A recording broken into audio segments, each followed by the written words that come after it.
अस्सलामुअलैकुम, very good morning, welcome to new Pakistan. मैं हूं आपके साथ अनवार खावर। उम्मीद करते हैं कि आप सब खैरियत से होंगे और आपकी ईद बहुत अच्छी गुजरी होगी, क्योंकि ईद कुर्बान गुजर चुकी है और हर साल की तरह इस साल भी खूब मजहबी जोश व खरोश से मनाएगी। लेकिन एक चीज़ जिसका हम बार बार तस्करा भी करते रहे, जिसका हमें बार बार सामना भी करना पड़ता है, वो है सफाई सुथराई। ख़ास तौर पर ईद उल अज़हा के बाद हम ये देखते हैं कि इस तरह के वाक़यात हमें देखने में आते हैं, इस तरह के मनाज़िर हम देखते हैं, क्योंकि एक ऐसा काम है जो कि अकेले इदारे या फिर हुकूमत नहीं कर सकते। आवाम को भी इसमें किरदार अदा करना चाहिए, जो कि लगता है कि आवाम को शायद अपने इर्द गिर्द के माहौल से कोई फ़र्क नहीं पड़ता। क्योंकि हम ईद से पहले भी ये डिस्कस करते रहे, ईद शो में भी ये बताते रहे कि जब भी ईद उल अज़हा होती है तो फिर हम देखते हैं कि सड़कों में, गलियों में जो आलाइशें हैं वो पड़ी होती हैं। सिर्फ अगर हम लाहौर की बात करें तो पाबंदी के बावजूद भी सिरी पाए भूने भी गए और नहर में आलाइशें भी फेंकी गईं, जिस पर कुछ गिरफ्तारियां भी गईं। तो मुल्क के दीगर शहरों के हालात भी हमने देखा कि कुछ ऐसे ही रहे। आज भी हम देख रहे हैं कि अक्सर जगहों से गुजरें तो आलाइशों की जो बदबू है वो आपको परेशान करती है। पाकिस्तान में ईद कुर्बान न सिर्फ एक मजहबी त्यौहार है, बल्कि इसके ज़रिए अरबों रुपए की माशी सरगर्मी भी पैदा होती है, जो कि बहुत ही अच्छी बात है। गांव देहात की बात करें तो लोग खुसूसी तौर पर ईद उल अज़हा के लिए जानवर पालते हैं, फिर उन्हें शहरों में लाते हैं, फ़रोख्त करके एक अच्छी आमदन हासिल करते हैं। तो यूँ शहरों से जो कसीर सरमाया है वो देही मईशत में मुंतकिल होने का ये सबसे बड़ा ज़रिया है। कुर्बानी के जानवरों की खालों की बात करें तो फिर एक अलग मुआशी सरगर्मी को ये फ़रोग़ देती हैं। चमड़ा एसोसिएशन के सदर आगा सईदैन का इस हवाले से कहना है कि ईद कुर्बान पर 5 अरब रुपए से ज़ायद का कारोबार हुआ है। दूसरी जानिब पाकिस्तान टेनरीज एसोसिएशन के मुताबिक इस साल ईद उल अज़हा पर कुर्बानी में 28 से 30% कमी भी देखने में आई है, क्योंकि महंगाई बहुत बढ़ चुकी है और बहुत से ऐसे लोग हैं जिनकी दस्तरस से ये अमल बाहर था। महंगाई के सबब इस साल इज्तिमाई कुर्बानी के रुझान में एक इजाफा भी रिकॉर्ड किया गया है, क्योंकि मुल्क भर में मसाजिद और गली मोहल्लों की सतह पर इज्तिमाई कुर्बानी के बड़े बड़े इज्तिमात हमेशा से ही मुनक्किद होते हैं। तो शहरियों का ये कहना था कि इज्तिमाई कुर्बानी में एक रकम का जो हिस्सा है वो निस्बतन कम भी बनता है, जबकि एक ही मकाम पर जानवर ज़िबा भी होते हैं और उसकी सफाई कटाई वगैरह भी हो जाती है। तो कुल 63,60,000 जानवर जो हैं वो कुर्बान किए गए हैं, जिसमें 20 लाख बछड़े हैं, 35 लाख बकरे हैं, 8 लाख छतरे और 60,000 ऊँट शामिल थे। इन जानवरों की मालियत 376 अरब रुपए बताई जा रही है। फिर पाकिस्तान टेनरीज एसोसिएशन ने और लोड शेडिंग के बायस 35% खालें ख़राब होने का ख़दशा भी जाहिर किया है। हब्स का मौसम था, लोड शेडिंग भी चलती रही है और अभी भी जो बिजली की आनियाँ जानियाँ हैं उसका सिलसिला हम देख रहे हैं वो जारी है। बहरहाल कोशिश ये करें कि अपने इर्द गिर्द जो भी इस तरह की तमाम चीज़ें हैं उन्हें डिस्पोज़ करें। नहीं तो LWMC के जो एहलकार हैं उनका नंबर है 1139, उनको आगाह किया जाए, ताकि जो हमारा शहर है, जो बाकी भी शहर हैं, उसको साफ़ सुथरा रखने में मदद मिल सके। और हमें चाहिए कि प्रायोरिटी बेसिस पर इस तरह के काम किया करें, ताकि बाद में किसी भी किस्म की मुश्किलात का सामना किसी फ़र्द को ना करना पड़े, किसी भी इदारे को ना करना पड़े, और जो हमारे शहरों की खूबसूरती है वो किसी सूरत में ख़राब नहीं होनी चाहिए। तो आगे बढ़ते हैं, अब शामिल करते हैं टॉप स्टोरीज। स्वीडन अपनी हरकतों से बाज ना आया, आलम इस्लाम में शदीद गम और गुस्सा। बड़े मियाँ की दुबई में अहम सियासी मुलाकातें। परवेज की घर वापसी, शुजात की कोशिशें जारी। IMF से मुआहिदा और नए टैक्सेस की जलकार। और भारत में वर्ल्ड कप, पाकिस्तान की शिरकत मशकूक, इस पर भी बात करेंगे आज नियो पाकिस्तान में डिटेल में। लेकिन सबसे पहले अफसोसनाक वाकया स्वीडन में पेश आया, जहां कुरान पाक की बेहुरमती की गई, जिस पर आलम इस्लाम तड़प उठा है और दुनिया भर से हम देखते हैं कि मुजाहरे किए जा रहे हैं। इराक, ईरान, तुर्की और सऊदी अरब में अवाम का शदीद रद्दअमल सामने आया है और इस पर बहुत ही सख्त रद्दअमल सामने आ रहा है। इराक और ईरान में बड़े मुजाहरे किए गए, स्वीडिश के सफ़ीर को बेदखल करने का मुतालबा किया गया, जगह जगह स्वीडन का परचम नजर आतिश किया गया। सऊदी अरब ने भी इस वाक़े की पुरजोर अल्फाज में मजम्मत की और इस मकरू फेल के खिलाफ इस्लामी ताउन तंजीम की एग्जीक्यूटिव कमेटी का हंगामी इजलास बुलाया गया और इस फेल की भरपूर मजम्मत की गई। OIC की जानिब से वाजे कर दिया गया कि ऐसे वाक़यात किसी भी सूरत बर्दाश्त नहीं करेंगे। OIC की एग्जीक्यूटिव कमेटी के इजलास में सेक्रेटरी जनरल हुसैन इब्राहिम ताहा ने यह जोर दिया कि तमाम इस्लामी ममालिक कुरान पाक और पैगम्बर इस्लाम की तौहीन के वाक़यात की रोकथाम के लिए इज्तिमाई और ठोस इक़दामात करें। चंद इस्लामी ममालिक ने अपने सफ़ीरों को स्वीडन से वापस भी बुला लिया, जो कि एक अच्छा इकदाम है, जबकि कई ममालिक की जानिब से स्वीडन के सफ़ीर को तलब करके एहतजाज भी रिकॉर्ड कराया गया है। इस वाक़े पर कायम मकाम सदर सादिक संजरानी ने आलमी पार्लिमानों से राब्ते के लिए ख़त भेजने का फैसला किया है, जबकि स्वीडन में होने वाली घिनौनी हरकत को यूरोपीय यूनियन ने भी खुल्लम खुल्ला इश्तियाल अंगेज़ी करार दिया और वाज़ेह किया है कि ऐसे गैर मुहज़्ज़बाना फ़ेल की यूरोप में कोई भी जगह नहीं है। ये किसी भी तरह यूरोपीय ममालिक के ख़यालात की अक्कासी नहीं करता। दूसरी जानिब फिर स्वीडन ने कुरान पाक की बेहुरमती के वाक़े को इनफरादी वाक़या करार देकर मुस्तरद कर दिया है, लेकिन सवाल ये पैदा होता है कि जब वो शख्स वहाँ पर एहतजाज करने पहुँचा, जब जो मुसलमान हैं वो ईद उल अज़हा की नमाज़ अदा कर रहे थे, तो फिर उस शख्स को रोका क्यों नहीं गया? पुलिस या दूसरे इदारे वहाँ पर मौजूद नहीं थे? पाकिस्तान में भी स्वीडन के सफारत खाने की जानिब से अपनी गवर्नमेंट का बयान ट्विटर पर पोस्ट किया गया है, जिसमें वो ये कह रहे हैं कि स्वीडिश हुकूमत इस्लामोफोबिया पर मबनी इस अमल को सख्ती से मुस्तरद करती है। स्वीडिश हुकूमत का ये कहना है कि ये वाक़या स्वीडन की हुकूमत का मौक़िफ़ वाज़े नहीं करता है। बेहुरमती का वाक़या ऐसे वक्त में किया गया जब मुसलमान ईद उल अज़हा मना रहे थे। मकामी पुलिस की जानिब से इस मलून को ईद के रोज़ शहर की मरकज़ी जामे मस्जिद के बाहर मुज़ाहरे की इजाज़त दी गई, जिसके बाद इस मलून ने मुसलमानों की मुक़द्दस किताब की बेहुरमती की।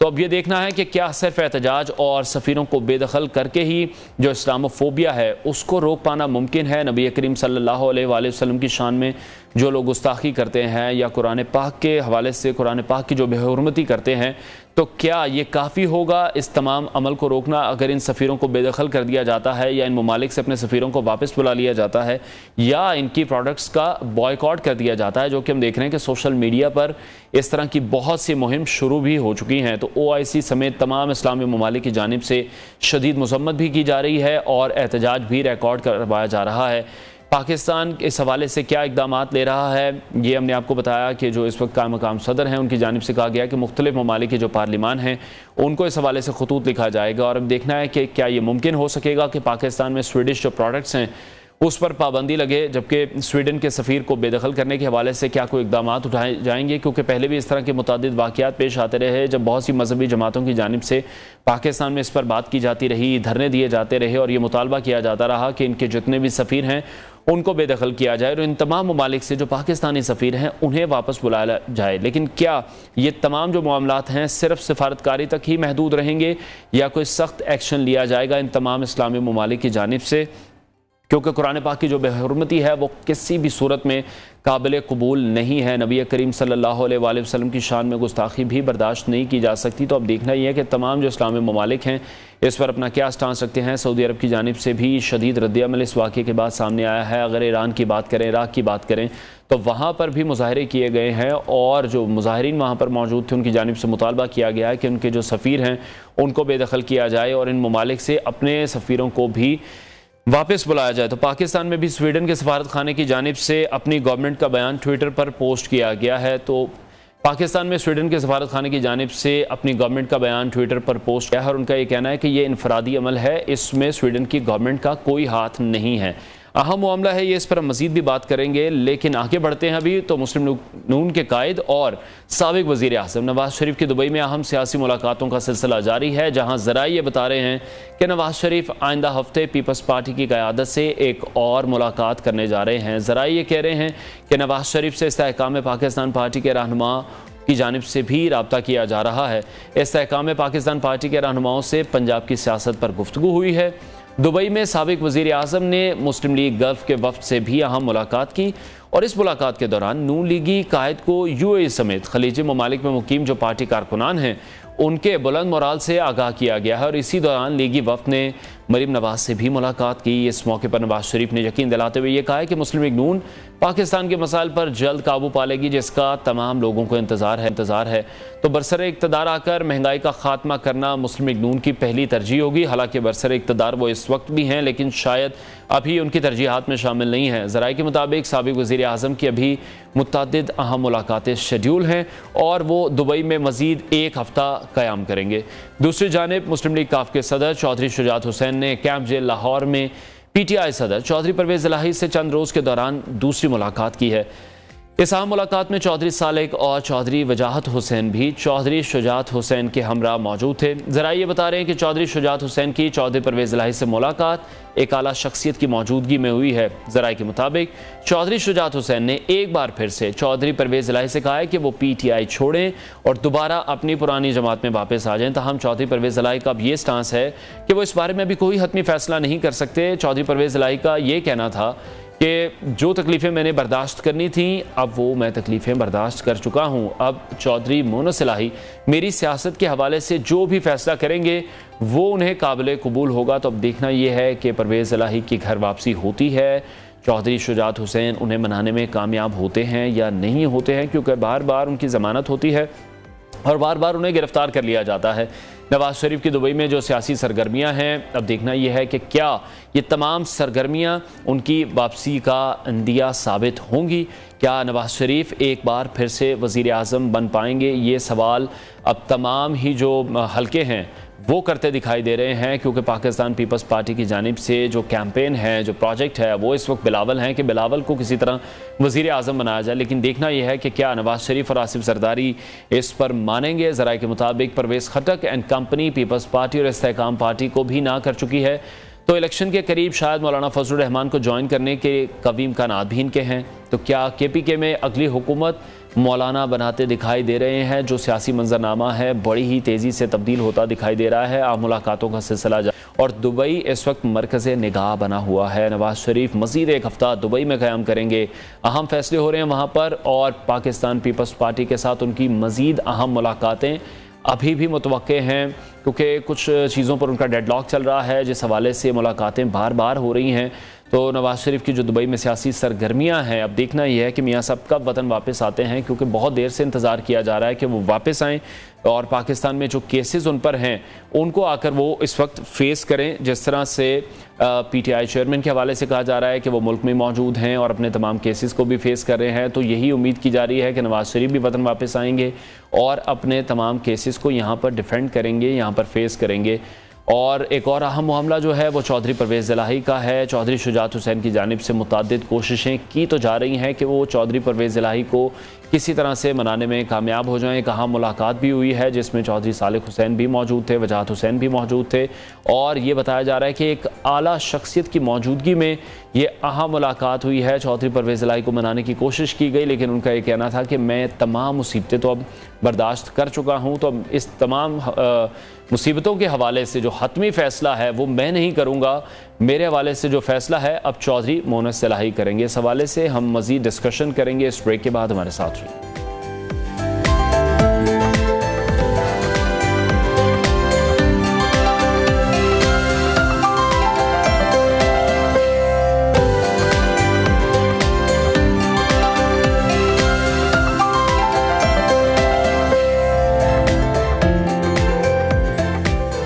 वेलकम बैक नाजरीन। ब्रेक से पहले हम डिस्कस कर रहे थे परवेज़ इलाही की सियासत से मुतालिक। तो चौधरी शुजात हुसैन की उनसे बड़ी अहम मुलाकात हुई है, लेकिन उस मुलाकात में चौधरी परवेज़ इलाही किसी भी सूरत मानते नहीं दिखाई दे रहे, और वो यही कह रहे हैं कि अब उनके जो फैसले हैं वो चौधरी मोनस इलाही उनकी सियासत के हवाले से फैसले करेंगे। हमारे साथ स्टूडियोज़ में मौजूद हैं analyst anchor person Zuhaib Bhatt, उनसे इस हवाले से मजीद जानेंगे। ज़ुहैब, बहुत शुक्रिया हमें शो में ज्वाइन करने के लिए। परवेज़ इलाही के घर वापसी के हवाले से बड़ी बात हो रही है। चौधरी शुजात हुसैन कुछ दिनों में दूसरी बार उनकी मुलाकात हुई है, चौधरी सालिक हुसैन भी मौजूद थे, वजाहत हुसैन भी मौजूद थे, और एक कहा जा रहा है कुछ अहम शख्सियत, आला शख्सियत वहाँ पर मौजूद थी, लेकिन परवेज़ इलाही मानते नहीं दिखाई दे रहे। बहुत शुक्रिया आपका, आपके देखने वालों को सबसे पहले गुड मॉर्निंग। और अभी जो आपने बात की है परवेज़ इलाही साहब वाली, परवेज़ इलाही साहब जिस तरह से आए हैं पाकिस्तान तहरीक इंसाफ के अंदर, वो मोस्टली लोग जानते हैं कि वो मोनस इलाही साहब के कहने पे आए हैं, और मोनस इलाही साहब जिनसे हैं वो जिस तरह सियासत चल रही है, जो पाकिस्तान में पॉलिटिक्स के डायनामिक्स हैं, जो नए नौजवान हैं, जो यूथ है मोस्टली, वो किसी ना किसी तरह एक पार्टी को, जमात को पसंद करती थी। तो उस जमात के अंदर जो कुछ भी हुआ असाइड उसके, वो एक बहुत बड़ा वोट बैंक है जो निकला है बाहर, जो अभी चेंज कर सकता है चीज़ें, हालात बदल सकता है। वो हमने पिछले ज़िमनियों में भी देखे थे। तो मुनिस अलाई साहब उसको बड़ा क्या कीनली देख रहे थे और उनका मूड था कि यार मेरे जो बड़े सियासत करते आए हैं वो एक पावर पॉलिटिक्स खेलते आए हैं, मैं उसकी पॉपुलर पॉलिटिक्स की तरफ जाऊं और लोगों को अपनी तरफ एंगेज करूं और थोड़ा सा हीरोइज्म करिश्मा वो जो घर में भी नजर आता था वो दिखाऊं। और घर से भी उनको इसमें काफी सपोर्ट थी, उनकी वालदा की तरफ से, जो शुजात की जो बहन है और परवेज इलाही की जो वाइफ है उनकी तरफ से भी काफी सपोर्ट थी कि आप इसको पीटीआई को ज्वाइन करें और इसके साथ रहें। अभी प्रॉब्लम ये आ रहा है कि चौधरी परवेज इलाही, अभी मैं जेल के हालात आपको बता दूं, कुछ दोस्त जो उनसे हैं वो बताते हैं वहां पर अंदर कि चौधरी परवेज इलाही साहब के साथ जो है ना, उनके साथ जो वहां पर जो बैरक शहरक है उसके हालात अच्छे नहीं है। चौधरी साहब की तबीयत भी थोड़ी खराब है, बुजुर्ग आदमी है आपको पता है, लेकिन वो उनके साथ वहां पर कोई इतना अच्छा खास खूबसूरत सलूक नहीं हो रहा कि ये वहां पर वो जस्टिफाई कर सकें और वो रुक सकें। तो जो शुजात हैं, वो भाई हैं उनके, उनका मूड है कि ये किसी ना किसी तरह मैं इनको वापस लें और कोशिश भी यही है। वो तमाम सहूलियात ना देने की वजह भी यही है कि चौधरी साहब वापस अपने उसमें चले जाएं। एक वो माइंड सेट उनका बनाया जा रहा है कि यार चेंज कर लो। अब मुनिस वहां से कह रहा है कि हमने इतनी मेहनत की, इतना कुछ छोड़ा, इतनी चीजें हटाई, वो बाहर बैठा ये कह सकते हैं, वो बाहर बैठे हैं और वो ये कह सकते हैं। यही हम देख रहे हैं कि सोशल मीडिया पर यही तनकीद हो रही है मुनिस पे कि खुद वो फ्रांस में बैठे हैं, वालिद उनके इस वक्त जेल में बंद हैं। लेकिन घर से भी प्रेशर है चौधरी साहब को ना, चौधरी परवेज इलाही साहब को घर से भी प्रेशर है, उनकी अहलिया की तरफ से भी कि अभी नहीं, ऐसा ना करें, अभी आप रुकें, पीटीआई में रुकें। लेकिन वही वो वोट बैंक का सारा किस्सा है और वो चाह रहे हैं कि पॉपुलर पॉलिटिक्स, हम सारी उम्र पावर पॉलिटिक्स करते आए हैं, पॉपुलर पॉलिटिक्स में हमारा हाथ पड़ रहा है, नौजवान नस्ल हम एंगेज की हुई है, वो जिसने भी की हुई है वो हम उसको किसी ना किसी तरह केटर कर लेंगे। एक अपॉर्चुनिटी है, वो नजर आ रही है, थोड़ी देर की कुर्बानी नजर आ रही है, लेकिन ऐसा नहीं है। चीजें जो सी आप डायनामिक्स बदल चुके हैं, हालात बदल चुके हैं और चौधरी परवेज इलाही का साहब अंदर खुद मान चुके हुए हैं कि वो आ जाएंगे। ये भी आपको मैं खबर बता रहा हूं कि वो खुद मान चुके हुए हैं कि मैं तैयार हूं वापस आने को, लेकिन वो ये बार बार कह रहे हैं कि मुनिस जो सा है वो नहीं मान रहा और लोग नहीं मान रहे, बातें नहीं हो रही, ये वजह उनको लेके बैठी हुई है। लेकिन ज़ोएब, हमने देखी उनके जो तर्ज सियासत रहा है हमेशा से, वो जोड़ तोड़ का रहा है, वो पावर पॉलिटिक्स का रहा है, इसी तरह से वजीर आला भी वो बनते रहे हैं। इस उम्र में आके इनकलाबी बनना कोई आसान काम होगा? बहुत मुश्किल काम है और उसके लिए फिर आपको पता ना ये सोबतें बर्दाश्त करनी पड़ती है। लेकिन दोबारा अब वो दोबारा देख रहे हैं कि मेरा फ्यूचर तो जो भी है, मेरे बेटे का फ्यूचर बहुत ज्यादा अहम है, वो मुनिस का फ्यूचर बहुत ज्यादा अहम है उसके अंदर। और वो पॉलिटिक्स के अंदर जिस तरह अब देखें, एक बंदा एक लेगेसी छोड़ के जा रहा है, चाहे हमने उसको आउट कर दिया, निकल गया, नाम नहीं लेना, जो भी करना, वो एक लेगेसी छोड़ के जा रहा है। उस लेगेसी को पकड़ने के लिए बहुत सारे लोग हैं। इसी तरह जो ग्रुप्स अलग हुए हैं पाकिस्तान तहरीक इंसाफ के अंदर से जो अलग हुए हैं, उनका मूड भी यही है कि यार ये जो है ना वोट, इसको किसी तरह अपने पास लाया जाए और वो इसीलिए किसी दूसरी पार्टी से, स्पेशली पीडीएम की जमातों से इल्हाक करने से घबरा रहे हैं। वो चाहते हैं कि हमें जो वोट डलना है, जो सिर्फ उस बंदे की वजह से डलना है, वो वोट हमारे पास ही रहे और वो वोट कहीं और ना जाए और हम अभी भी कहें कि चलो हम उसके पुराने साथी तो हैं। ठीक है, अच्छा दुबई का जिक्र कर लेते हैं। दुबई बड़ा अहम है। पहले कभी शॉपिंग के लिए होता था, आजकल उसके लिए है, सियासी सरगर्मियों के लिए है। बिल्कुल ऐसे ही। आपको क्या लग रहा है, नवाज शरीफ की, लंदन भी वैसे कम अहम नहीं रहा, लेकिन आजकल दुबई है, तो नवाज शरीफ की जो दुबई में सियासी सरगर्मियां हैं, आपको लगता है कि अब उनकी वापसी का जो एक रास्ता है या एक सफर है वो शुरू हो चुका है? देखिए ये जो सब पिट स्टॉप होता है ना, ये असल में आपको पता है कि लंदन से फ्लाइट्स दुबई रुक के ही आती हैं, लेकिन वो वापस आ रही होती हैं। अभी जो स्ट्रीट, क्योंकि मैं एक स्ट्रीट मैन हूं, मैं स्ट्रीट की बात आपको करता हूं, स्ट्रीट में गलियों में ये शोर यही है कि वो आ रहे हैं और वो ये पॉलिटिक्स करेंगे और इसमें आएंगे। क्योंकि अब जितनी हमारी जो वोटर है, स्पेशली मैं वोटर का बार बार इसलिए नाम दे रहा हूं, पॉलिटिक्स चलती वोटर के ऊपर है और वोटर जो उनसे है उसी की सारी गेम होती है और आपने उसको एंगेज करना होता है, लुभाना होता है, किसी तरह उसको अपने पास लेके आना होता है, किसी तरह बताना होता है कि यार मैं बेस्ट हूं। तो वो जो इनके छोटे भाई ने किया, बड़ा भाई उसको थोड़ा सा वो करेगा कि ये कुछ नहीं हुआ, मैं इसको ठीक कर लूंगा, मैं मुझे आने दें, मैं सारी चीजें ठीक कर लूंगा। और फिर वो जोड़ तोड़ ये कर रहे हैं कि किसी तरह पीपल्स पार्टी के साथ, वो बड़ा स्टेक होल्डर है, उसके साथ कहीं एडजस्टमेंट हो जाए, हमारी जो दूसरी पार्टीज हैं उनके साथ एडजस्टमेंट हो जाए, एक नई पार्टी बनी है उसको किसी तरह एंगेज किया जाए। ये सारी चीजें चल रही हैं, लेकिन जो बीच जो बातचीत है, जो क्रक्स है, वो यही है कि अब आने की तैयारियां हो रही हैं और जोड़ तोड़ हो रही है कि आऊं तो किस तरह आऊं। लेकिन इतनी ज्यादा एडजस्टमेंट नून लीग कैसे करेगी? पाकिस्तान पीपल्स पार्टी है, वो अपनी मर्जी की सीटें मांग रही है, इस्तेहकाम पाकिस्तान पार्टी है, वो अपनी मर्जी की सीटें मांग रही है, तो फिर नून लीग के उम्मीदवार क्या करेंगे? नहीं भाई एडजस्टमेंट करेंगे, क्योंकि अब वो वाला जो ना जो क्या था, बेगर्स आर नॉट चूजर्स जी, तो वो सिचुएशन लगा लेना, फॉर्मूला है वो, वही वाला लगा ले फॉर्मूला। तो ये अब ऐसी वाली सिचुएशन नहीं है, क्योंकि वोट जो सा है देखिए टर्न आउट पे डिपेंड करता है। अभी टर्न आउट अगर ये जमात निकल गई बीच में से, पाकिस्तान तहरीक इंसाफ, अगर ये वो इलेक्शन में ना जा सकी, जो अभी बज़ाहिर हालात ऐसे नजर आ रहे हैं, तो टर्न आउट कम हो सकता है। ये बड़ा मैं आपको नाप तोल के बता रहा हूँ, क्योंकि जो वोटर है आज भी आप सड़क पे जाके बात करते हैं, लोगों से पूछते हैं, आप ये देखें कि आप यही इसी स्टूडियो में 10 बंदों से पूछ रहे हैं, तो वोटर अभी भी उसी तरफ है और वो चाहता है। इस सारे की वजह ये नहीं है कि बड़ी कारकर्दगी है, ये मत सोचिएगा कि कारकर्दगी है, इस सारे की वजह बयानिया, दूसरा इन लोगों से नफरत है। मैं शुरू में भी ये कहता आया हूं, लोगों से मैं बात भी करता हूं, जो मैंने गेज भी किया है, पाकिस्तान में जो ट्रेंड है ना वोटिंग का, वो कारकर्दगी की बिना पर वोट डालना नहीं है, हम वोट डालते हैं नफरत पे। मुझे आप मेरा कोई दुश्मन है ना, वो my enemies enemy is my friend, ये हुआ कि ये उसका दुश्मन है तो ये मेरा दोस्त है। वो मुझे नहीं पता कि वो मेरे लिए क्या करेगा, लेकिन ये उसका दुश्मन है जिसका मैं दुश्मन हूं, इसको वोट डाल दें। ये ट्रेंड है पाकिस्तान में। लेकिन आपको लग रहा है सेटलमेंट होती दिखाई दे रही है, जो पाकिस्तान पीपल्स पार्टी के साथ इतनी ज्यादा मुलाकातें भी हो रही है नवाज शरीफ की, लेकिन फिर भी कहीं ना कहीं कोई मामला ऐसा है जैसे लग रहा है कोई मामला फंसा हुआ है, क्योंकि जरदारी साहब की कोशिश तो है बिलावल को लॉन्च करने की, तो कैंपेन तो वही की जा रही है, लेकिन मियां साहब भी यही चाहेंगे कि अब जिस उम्र के हिस्से में है वो एक बार फिर से वजीर आजम बन जाए।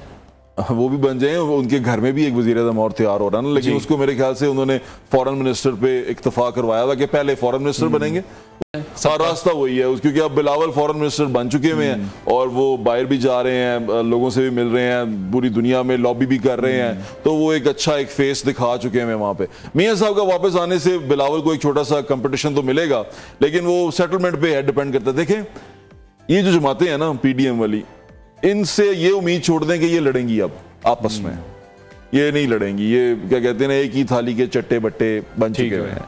ये ऐसे ही होगा कि तुम थोड़ा सा दो, तुम थोड़ा सा लो, हम थोड़ा सा एडजस्ट करें, थोड़ा तुम पीछे हटो, थोड़ा हम पीछे हटें, और आपको पता है कि वो मुफाहमत के बादशाह मौजूद हैं खेल में जी, तो वो मुफाहमत की तरफ लेके जाएंगे चीजों को और सेटलमेंट कहीं ना कहीं कर लेंगे। ठीक है। अच्छा, टकराव नहीं है इससे। सोशल मीडिया पर कुछ मीम्स बनती हैं जो कि कभी कभी बड़ी ही पसंद आ जाती हैं, अच्छी लगती हैं। उसमें एक मीम ये थी कि दुबई में मुलाकातें इसलिए हो रही हैं क्योंकि वहां पे ऑडियो लीक्स नहीं होती, तो इस पे आप क्या कहेंगे कि सारी मुलाकातें इसलिए शिफ्ट हुई हैं कि यहाँ पर तो जितनी बातें होती हैं वो फिर सारी आवाम के सामने आ जाती हैं?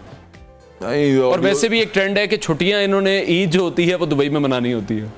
कुछ भी कहते हैं ऑडियो लीक्स और ये तो सब तमाम बातें जो सी हैं, मुझे ऐसा नहीं लगता कि ऑडियो लीक्स दुबई में नहीं होंगी, होनी होंगी तो वहां भी हो जाएंगी। लंदन से हो जाएंगी तो यहाँ पर क्या चीज है, तो हो जाएंगी लीक्स। अगर लीक्स होनी हुई तो हो जाएंगी, वो अपने ही लोग होते हैं, बीच में कोई ना कोई कर देता है। तो ये मीम वाली तो बात ठीक है। बाकी रही बात वहां से दुबई क्यों है, मैं आपको बता रहा हूँ कि आने से पहले बहुत सारी चीजें सेटल करना बहुत जरूरी है। देखें हीरो की एंट्री होती है ना फिल्म में, तो वो बड़ी एंट्री होती है। अब शाहरुख खान की मूवी लगी हो तो शाहरुख खान ने उसमें एंट्री करनी हो तो छोटी सी एंट्री हो जाए, पिछले दरवाजे से आ जाए, खत्म हो जाती है ना। तो उनका मूड ये है कि एक हीरो की एंट्री करवानी है, री एंट्री।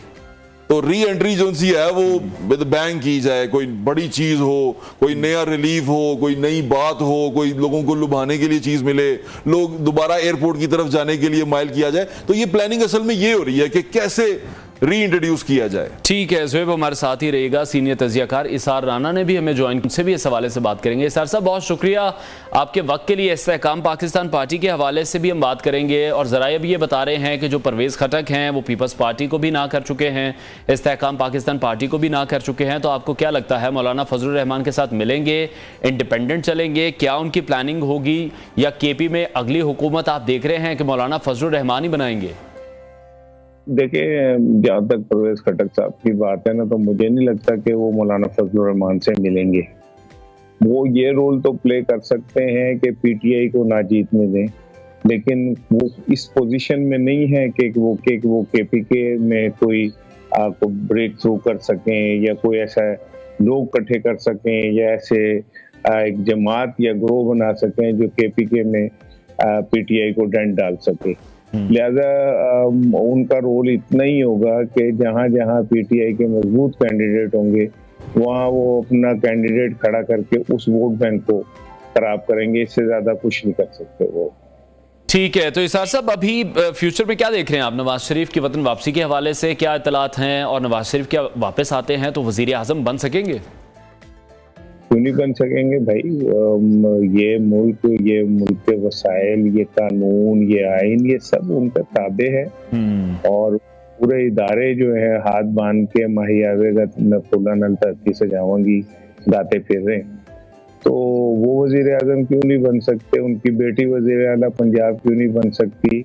उनका भतीजा वजीर आला पंजाब क्यों नहीं बन सकता? उनका कुड़म जो है वजीर खजाना क्यों नहीं बन सकता? उनका छोटा भाई वजीर आला क्यों नहीं बन सकता? ये सारा मैं भी ये साहब से एक बात पूछना चाह रहा हूँ, अगर आप बिल्कुल बिल्कुल। एसार साहब, मैं ज़ुहैब भट्ट बात कर रहा हूँ। मैं आपसे पूछना चाह रहा था कि ये क्या गिदड़ सिंगी है? एक तरफ एक वक्त होता है कि जेल में होते हैं, एक वक्त होता है कि बाहर जाते ही फिर ताकतवर हो जाते हैं। ये माजरा क्या है सारा? देखें, बात यह है कि हमारे पाकिस्तान के अंदर जितने भी लीडरशिप में बढ़े वो एसेट्स हैं बाहर की कुव्वतों के, और वो बाहर की कुव्वतें उन्हें मुश्किल वक्त से निकाल के सऊदी अरब भी ले जाती हैं, उन्हें मुश्किल वक्त में से निकाल के लंदन भी ले जाती हैं, फिर वहां ले जाके उन्हें कहती हैं आप जरा सा रेस्ट करें।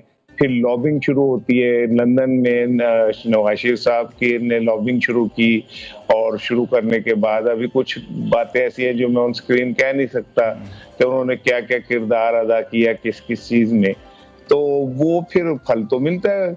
आप जब इंटरनेशनल ताकतों के आप एसेट्स होते हैं पाकिस्तान में, तो वो फिर आपको मैक्सिमम सपोर्ट भी देते हैं। अब देख लेना कि ये कहा जाता है कि पिछला रजीम जो था वो एक खास इमरानिया प्रोजेक्ट लॉन्च किया गया, तो हैरानगी होती है कि इस प्रोजेक्ट के अंदर ही एक बंदा 50 रुपए के स्टाम्प से मुल्क से बाहर चला जाता है। ना इमरान कुछ कर पाता है, ना कोई कुछ कर पाता है। तो वो इतना तगड़ा होता है। तो अब भी वो आएंगे और आके बैठेंगे। लेकिन एक बात मेरी लिख लें कि नवाज शरीफ ने माजी में कुछ सबक सीखा हो ना सीखा हो, ये जरूर सीख लिया है कि वो इस बार 101% श्योरिटी लिए बगैर वापस नहीं आएंगे। यानी कि तमाम इदारे, तमाम पाकिस्तान के होल्डर्स जो हैं वो बड़े अदब से एक रिटर्न तहरीर देंगे, सर आप तशरीफ ले आए। वो चाहे एस्टेब्लिशमेंट हो, वो अदलिया हो, वो कोई भी हो, कि आप तशरीफ ले आए सर, आप मुल्क आपके लिए तैयार है, आप हुक्मरानी के लिए आए। जब आप थक जाए तो आप फिर वापस चलते। ठीक है ज़ुहैब, आपसे ये जानना चाहूँगा, बड़ी अहम मुलाकातें हो रही हैं दुबई में, और हम ये देख रहे हैं कि जो मुल्क की मईशत है वो डे बाय डे ख़राब हो रही है, महंगाई बढ़ रही है। तो क्या लगता है कि इस पर भी बात हो रही होगी दुबई में? आम आवाम की बात हो रही होगी, या फिर अपनी ही बातें हो रही हैं? सीट एडजस्टमेंट की बात हो रही है, मामला सेटल करने की बात हो रही है? आवाम का सोच रहे हैं, क्योंकि मियाँ साहब अभी भी यही कह रहे हैं बरसरे इक़्तिदार आएंगे तो महंगाई कम करेंगे। अभी भी वही बरसरे इक़्तिदार हैं, या उन्हें महसूस नहीं हो रहा?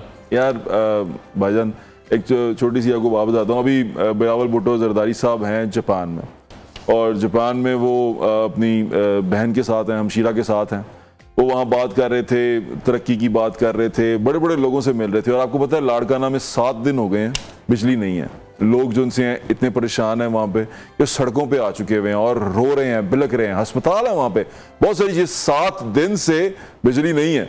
तो ये अगर इनको थोड़ा सा अगर आवाम का एहसास होता तो क्या ही बात थी। आवाम की बात बाद में की जाती है। मुझे तो ऐसा लगता है कि ये पाकिस्तान को ना एक डेयरी फार्म समझते हैं, जहां हम सारे जो उनसे हैं वो इनका लाइफ स्टॉक हैं, और वो लाइफ स्टॉक को सिर्फ चारे के इर्द गिर्द रखते हैं। वो तरक्की की बात नहीं है, वो कोई साइंस की बात नहीं है, वो बच्चों को पढ़ाने की बात नहीं है, कोई मेडिकल साइंस में तरक्की की बात नहीं है, कोई स्पेस की स्टडीज की बात नहीं है। बात क्या है? वो ये है कि बिजली नहीं है, रोटी नहीं है, पीने का पानी नहीं है, सड़कें टूटी हुई हैं, और हम इसी के अंदर उलझ के रह गए हुए हैं। और वो आपको लगता है कि दुबई के इतने पुरतईश इलाकों में जगहों पे बैठ के, इतने बेहतरीन होटल्स में बैठ के, 7 स्टार्स में बैठ के आप बात करेंगे कि पाकिस्तान में पीने का साफ पानी लोगों को मैसर नहीं है, कि हम बॉटल पानी पीने पे मजबूर हैं और खरीद के पानी पीने पे मजबूर हैं। ये बात हो रही होगी वहां पर जहां पर पानी जो है वो फ्रांस के पहाड़ों का होगा, वहां ये बात हो रही होगी। अब कमियां उनको है ही नहीं, तो उनको मालूम क्या कि क्या होता है, क्या चीजें, किस चीजों के लिए हमने लड़ना है।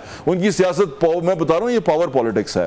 पावर पॉलिटिक्स के डायनामिक्स और हैं, और पॉपुलर पॉलिटिक्स जो सी है, जो हमारे पिछले दोस्त ने की थी, उसके डायनामिक्स और हैं। ये डायनामिक्स जो से हैं हैं ये असल में चेंज हुए हैं, और इन लोगों को सबसे बड़ा खतरा इसी डायनामिक्स का है। इसी डायनामिक्स को लेके ये ज्यादा परेशान है। ठीक है इसार साहब, अभी इसहाक और शहबाज शरीफ की जानिब से एक प्रेस कॉन्फ्रेंस की गई जब IMF के साथ कुछ मामलात बेहतर होते दिखाई दे रहे हैं। उस प्रेस कॉन्फ्रेंस में आप भी मौजूद थे, बहुत हमने सख्त सवाल भी सुने, लेकिन आपकी तरफ से कोई सवाल सामने नहीं आया। इस पर कोई कमेंट करना चाहेंगे, आप कुछ बताना चाहेंगे? दिल में ना पूछ लिया उन्होंने। इन्होंने ये तो आप मरियम साहिबा से पूछे जिनके हाथ में एक लिस्ट थी जो उन्होंने अपने हाथों से बनाई थी और वो कहती थी अब सलमान गनी से पूछें, अब नजम वली साहब से पूछें, अब नसरुल्लाह मलिक साहब से पूछें, अब फना से पूछें, अब फना से पूछें। तो मैं उस अजीम साफियों में ख्याल ही नहीं कर रहा था। मैं फरमाइशी प्रोग्राम था इसार साहब। भाई भट्ट साहब, ये मैं जो जिनके नाम लिए ये मेरे दोस्त हैं और मैं इनका बेहद काम करता हूँ। ये सहाफी है और इन्होंने एक वक्त सहाफत में दिए। मैंने एक नाम वैसे बताया कि ये वो लोग थे जिन्हें पहले खुद उन्होंने नाम लिया कि सलमान भाई से पूछें और फिर इस तरह। तो वो जो लिस्ट थी उसमें वो एक शेर है कि वो शायद कैफे उज़्मी का है कि उज़्मी वो लिख रहे हैं अहले वफा का नाम, हम भी खड़े हुए हैं गुनहगार की तरह। तो हमारा नाम उन वफादारों में नहीं था, तो से नहीं पूछा। किस्मत है आप। वैसे इसार साहब, अगर आप सवाल कोई उस दिन करते तो क्या सवाल होता वो आज अगर हमसे शेयर कर लें? एक्चुअली देखिए, मैं आपको एक बात बताऊं कि ये कोई इस तरह नहीं होता, सहाफी को घर से असला लेके नहीं निकलता कि मैंने ये वाला बम फाड़ना है। वहां पे जो सिचुएशन होती है उसके मुताबिक बहुत सारे सवालात पैदा होते हैं। मिसाल के तौर पे वज़ीर आज़म साहब ने 2 बातें की वहाँ कल उस दिन। एक बड़ी इंपॉर्टेंट थी कि हम अपनी जमीनें खलीज के मुमालिक को देंगे, वो यहाँ आके अपनी मर्जी की फसलें उगाएंगे और वो फसल अपने घर ले जाएंगे। मीडिया ने इस बात को हाईलाइट नहीं किया। मुझे मौका मिलता तो मैं पूछता कि आप ये जमीनें यानी उनको कितने साल के लिए उनके हवाले कर रहे हैं, ये बेच रहे हैं आप। दूसरा बड़ा इंपॉर्टेंट क्वेश्चन ये था कि वजीर आज़म साहब ने कहा कि हमारे हाथ में एक हाथ में गुर्बत है और एक हाथ में एटमी ताकत है और आग और पानी इकट्ठे नहीं रह सकते। तो मैंने उनसे पूछना था कि इसका क्या मतलब आप कह रहे हैं कि जो आग और पानी इकट्ठे नहीं रह सकते, मतलब आप ये कह रहे हैं कि अगर हमने गुर्बत से निकलना है तो हमें एटॉमिक सलाहियतें खत्म करनी पड़ेंगी, या एटॉमिक सलाहियतें रखनी है तो हमें गरीब रहना पड़ेगा, इसका क्या मतलब है? ये 2 सवाल ऐसे थे जो मैं एक्सपेक्ट कर रहा था कि वहां पे साथी उनसे पूछेंगे कि आपने जो इतनी बड़ी बात की कि एक हाथ में गुर्बत और एक हाथ में एटॉमिक ताकत है और आग और पानी इकट्ठे नहीं रह सकते। और मेरे दिल में भी एक सवाल आ रहा है। जी, एक सवाल है साहब मेरे दिल में भी आ रहा है आपसे पूछने के लिए। मैं पूछना चाह रहा था कि अभी जब हम खबरें सुनते हैं तो आ रहा था पिछले दिनों की खुशखबरी है पाकिस्तान के लिए, बड़ी ईद पर बड़ी खुशखबरी कि IMF का पैकेज मिल गया। उसी के बाद साथ में खबर चल रही है कि अब परेशानी ये होने वाली है कि पेट्रोल की कीमतें बढ़ेंगी, बिजली की कीमतें बढ़ेंगी। तो मुझे समझ नहीं आ रहा था मैंने खुशी मनानी है या रोना है? भट्ट साहब, उर्दू का एक मुहावरा है, चांद गहन कुत्तों पे भारी। सही है। तो जवाब मिल गया मुझे सर। 215 अरब रुपए किससे लेने हैं? क्या किसी सरमायादार से लेंगे? ये इतनी बात है कि किसी सरमायादार के आगे बोल सकें? ये हमें कुचला जाएगा, आप यकीन करें। मैं अब आपको बड़ी संजीद, क्योंकि ये ज़ुहैब भी मेरी तरह उन इलाकों में रहता है जिन इलाकों के में ये इर्द गिर्द हमारे जो है ना असल जिंदगी घूमती है। खुदा की कसम, कल मेरे सामने एक आदमी बकायदा बदुआएं दे रहा था। वो कहता है कि मैं बच्ची का जो दूध लेता हूँ ना, वो दूध मेरी दस्तरस से बाहर होता जा रहा है। आप ठीक है। अभी तो इब्तिदाए इश्क है, रोता है क्या? आगे आगे देखिए होता है क्या। 415 अरब रुपए के टैक्सेस लगे हैं, और फिर अगर सुपर टैक्स की बात करें जो सुपर रिच लोगों पर लगेंगे वो अलग से होंगे। लेकिन निसार साहब, जिस तरह से आप फरमा रहे हैं, जो गुर्बत की चक्की में वो गरीब ही पिसेगा, टैक्सेस तो हमसे ही निकलेंगे, हमसे निकलेंगे। बात यह है, मुझे एक बात का जवाब दें। It's very simple question.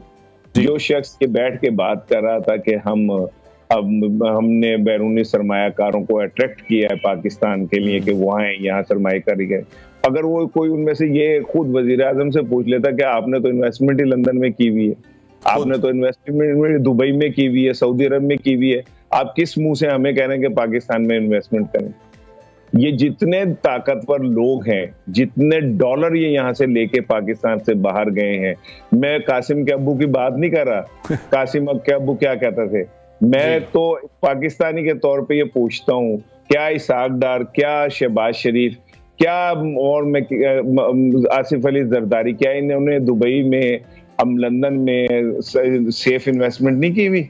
क्या जो दुबई के यूएई की एक फहरिस्त शाया हुई थी, उसमें 60% पाकिस्तानी थे जिन्होंने कितने बिलियंस डॉलर जो है वहां पे इन्वेस्ट किए हुए। पाकिस्तान से आप वो नोट छीन के लेके जाते हैं हमारे हलकों में, और वो ले जाके आप बाहर इन्वेस्ट करते हैं। बिल्कुल ठीक है। ज़ुहैब, अब आप किस तरह से देख रहे हैं, क्या फार्मूला है इस हुकूमत का कि महंगाई इतनी ज़्यादा कर दी जाए, फिर हम देखते हैं कुछ शख्सियात को वापस लाया जाता है, जैसे इसाक डार वापस आए तो कहा डॉलर डर गया उनसे, और अब शायद इतनी महंगाई की जा रही है कि मियाँ साहब आएंगे तो उनके मुंह से रिलीफ दिलवाएंगे, ये स्ट्रैटेजी है? प्लान तो ये, मैं आपको वो कह रहा हूँ ना कि वो जो हीरो की एंट्री होनी है उसके लिए कुछ ना कुछ सामान इकट्ठा किया जा रहा है कि वो हीरो जो ही एंट्री मारे तो रिलीफ भी थोड़ा सा आए, थोड़ा सा खुशी भी आए, ऐसा लगे कि उसने कदम रखा है तो खुशियां ही खुशियां आ गई हैं, बहारें छा गई हैं और वो आते ही फूल खिल गए हैं। और आप समझ रहे हैं ना, गाने 3-4 चल जाए पीछे, तो ये वो मूड यही है कि जो थोड़ा बहुत रिलीफ हम इकट्ठा करें वो उसके थ्रू दिलवाएं, उसके हाथ से दिलवाएं, ताकि उसकी एंट्री जो सी है वो बड़ी बेहतरीन और शानदार हो। लेकिन वो जिस तरह सार साहब ने कहा ना, जिंदगी जो सी है वो मुश्किल से मुश्किल तरीन होती जा रही है। जो तनख्वाहदार तबका है वो चाहे जितनी भी तनख्वाह ले रहा है उसको तनख्वाह पे इतना बड़ा चंक हुकूमत को देना पड़ रहा है जिसके रिटर्न में उसे कुछ नहीं मिल रहा, और ये तमाम का तमाम जो हुकूमत हमसे अर्न कर रही है इसमें से मेरे ख्याल से वो 30% भी हम पे नहीं लगा रही। ठीक है सार साहब, आखिरी सवाल आपसे करना चाहूंगा, 6 सितंबर से पहले नवाज शरीफ वापस आएंगे या 6 सितंबर के बाद? क्योंकि जो सितारों की चालें हैं वो यही कह रही हैं कि 6 सितंबर का इंतजार शायद करेंगे वो। देखें, उनके जो सबसे पहला कांटा उनके रास्ते का है ना, वो है चीफ जस्टिस। चीफ जस्टिस साहब जो है जब वो यहाँ से चले जाएंगे तो आएंगे, इससे आप अंदाजा कर लें कि इस जुडिशरी की औकात क्या है।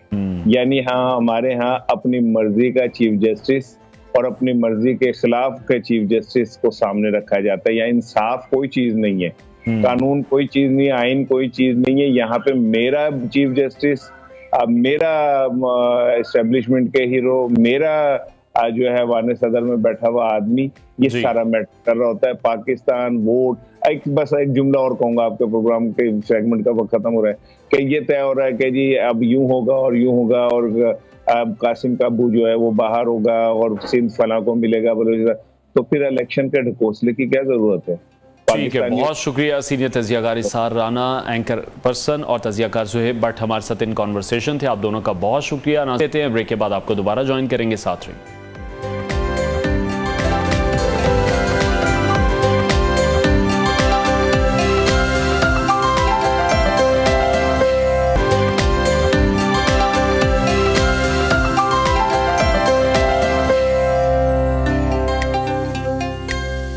Welcome back. अहम खबर शामिल करेंगे। ईद की छुट्टियों के बाद स्टॉक मार्केट में तेज़ी देखने में आ रही है और इस तेज़ी की जो वजह है वो IMF के साथ होने वाले मुआहदे की वजह से है। तो ये एक अहम खबर है और अच्छी खबर है हमारी मईशत के लिए, जहां ईद की छुट्टियों के बाद स्टॉक मार्केट में इस वक्त तेज़ी देखने में आ रही है और ट्रेडिंग के आगाज़ पर इंडेक्स में 2000 से ज़ायद पॉइंट्स का इजाफा भी देखने में आया है, जो कि बहुत अच्छी खबर है। 100 इंडेक्स 43,000 की सतह अबूर कर चुका है। IMF मुआहदे के जो मस्बत असरात हैं वो कारोबारी सरगर्मियों में भी दिखाई दे रहे हैं।